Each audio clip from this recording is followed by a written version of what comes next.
আজকে যারা ইসলামের নামে, ধর্মের নামে সরোয়ার্দী উদ্যানে আজকে ঐক্যবদ্ধ হচ্ছেন, ইসলাম প্রচার করেন, আমার বাধা নাই, যেহেতু আমি ইসলাম ধর্ম বিশ্বাস।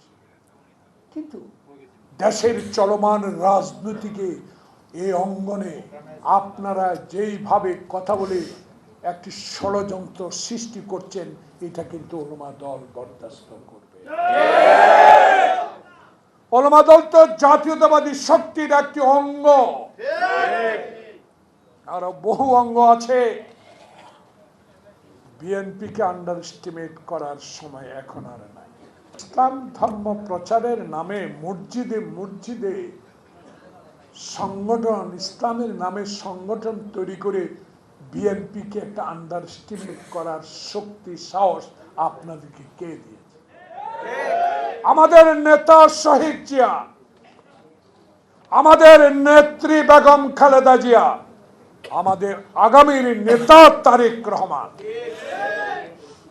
শহীদ জিয়া আল্লাহ ছাড়া মাথা নত কারোর কাছে করে না, খালেদা জিয়া সাদের কাছে মাথা নত করে নাই।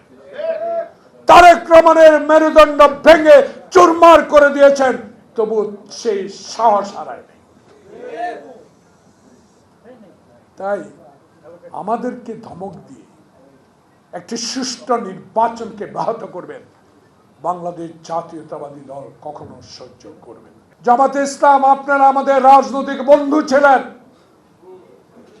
সেই রাজনৈতিক বন্ধুত্ব ভুলে গিয়ে আজকে যদি ক্ষমতার লোভে আমাদের বিরুদ্ধে কথা বলেন এবং জাতীয় সংসদ নির্বাচনের আগে আপনারা ইউনিয়ন নির্বাচন চাবেন, এটা আপনাদের কাছে আমরা অন্তত আশা করি।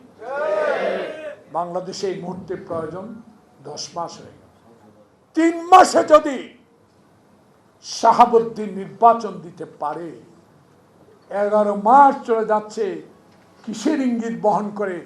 নিশ্চয়ই কোনো ষড়যন্ত্র হচ্ছে, নিশ্চয়ই লন্ডন এবং ইউনুসের বৈঠকের প্রত্যাশাকে নষ্ট করে দেওয়ার একটি ষড়যন্ত্র।